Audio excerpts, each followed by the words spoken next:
जय हिंद दोस्तों। सबसे पहले तो आप सभी दोस्तों को स्वतंत्रता दिवस की हार्दिक शुभकामनाएं। उम्मीद है कि आप सभी स्वस्थ और सुरक्षित हैं। आज 15 अगस्त है और हम भारतीय आज के दिन को एक राष्ट्रीय त्योहार के रूप में बड़े ही खुशी के साथ मनाते हैं और शायद ही कोई 15 अगस्त के इतिहास से अनजान होगा। हर भारतीय यह जानता ही होगा कि इसे पाने के लिए हमारे क्रांतिकारी वीरों ने कितना संघर्ष किया है और कैसे हमें अंग्रेजी हुकूमत से आजादी मिली। लेकिन बावजूद इसके 15 अगस्त और भारतीय स्वतंत्रता से जुड़े कई ऐसे दिलचस्प और अहम पहलू भी हैं जिसे शायद ही आप जानते होंगे। तो आइए आज इन पहलुओं पर बात करते हैं। वीडियो थोड़ी सी बड़ी है, लेकिन मैं विश्वास दिलाता हूं कि अगर आप इस वीडियो को अंत तक देखते हैं तो आपको कुछ नया जानने को जरूर मिलेगा। नमस्कार, मैं गुलाब कुमार और आप देख रहे हैं द टी शो। आज का इतिहास 15 अगस्त 1947। आजादी का इतिहास बहुत ही बड़ा है और इससे जुड़े कई सारे पहलू भी हैं जो कि आपको रुला सकते हैं तो कुछ आप में देशभक्ति के लिए जोश पैदा कर सकते हैं, और कुछ ऐसे भी पहलू हैं जिनको जानकर आपको खुशी भी मिलेगी और साथ ही कुछ ऐसे पहलू भी मिलेंगे जिन्हें आपने कभी सुना ही नहीं होगा। तो उन्हीं दिलचस्प पहलुओं में से कुछ पहलू पेश है।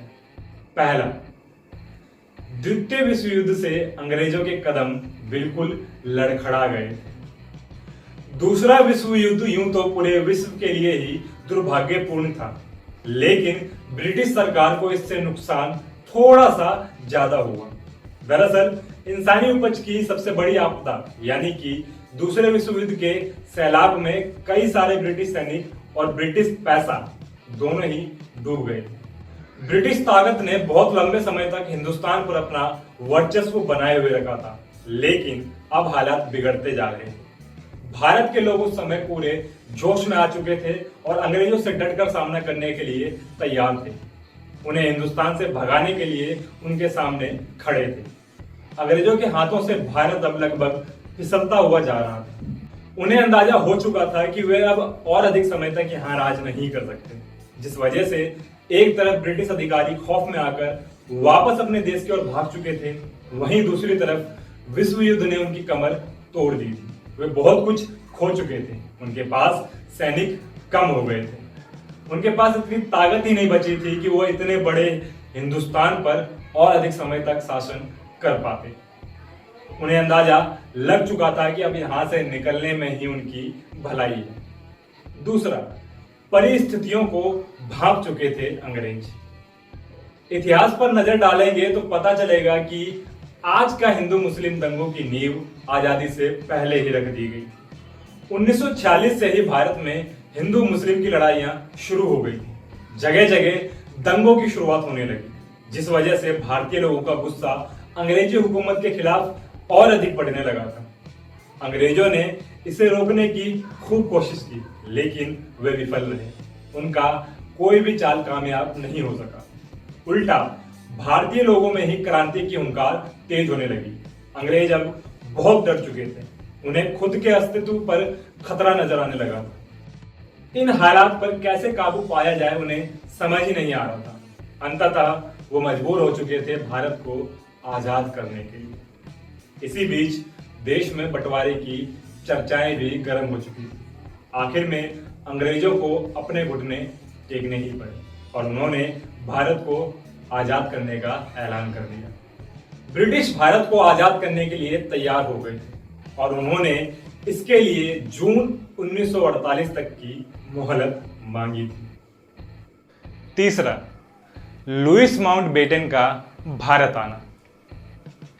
ब्रिटिश सरकार अपनी ताकत भारतीय हाथों में देने को तैयार हो चुकी थी और अधिकतर ब्रिटिश अधिकारी अपने देश वापस लौट चुके थे।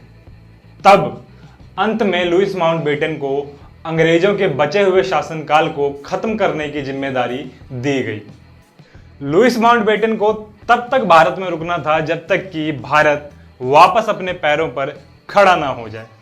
लुईस माउंटबेटन उस समय अपने आप में पूरी सरकार थे।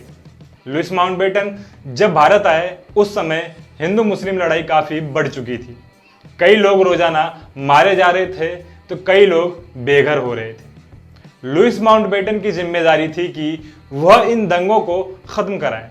उन्होंने इन परिस्थितियों से निपटने के लिए अपनी सारी ताकत लगा दी और हर तरह के हथकंडे भी अपना लिए, लेकिन फिर भी वे असफल रहे। देखते ही देखते पूरे हिंदुस्तान में गृह युद्ध शुरू हो गया।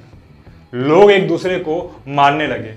स्थिति पूरी तरह बेकाबू हो गई। लुइस माउंटबेटन को समझ ही नहीं आ रहा था कि क्या किया जाए।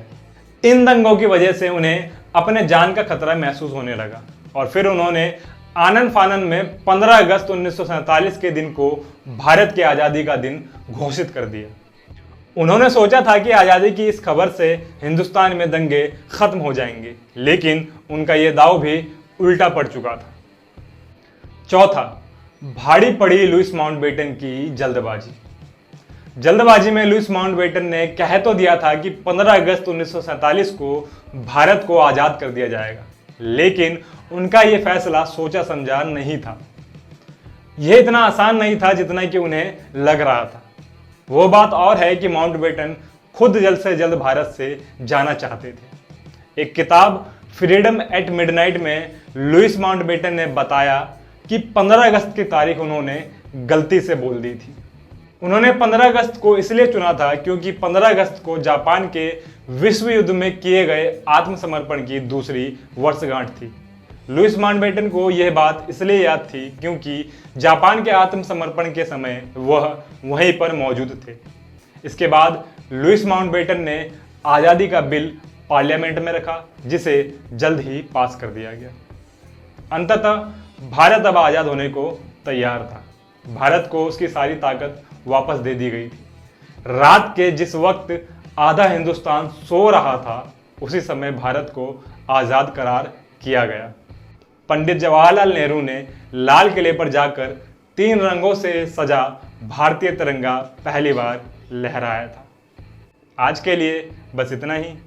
मुझे लगता है कि अब आप जान चुके होंगे और समझ भी चुके होंगे कि 15 अगस्त को ही स्वतंत्रता दिवस क्यों मनाया जाता है।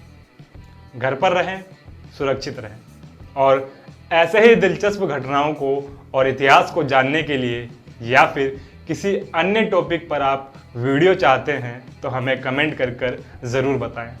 नीचे YouTube, Facebook और Instagram का लिंक आ रहा होगा, जो कि आप डिस्क्रिप्शन बॉक्स में भी जाकर चेक कर सकते हैं। आपसे रिक्वेस्ट है कि हमारा हौसला यूं ही बढ़ाते रहने के लिए हमें फॉलो और सब्सक्राइब ज़रूर करें।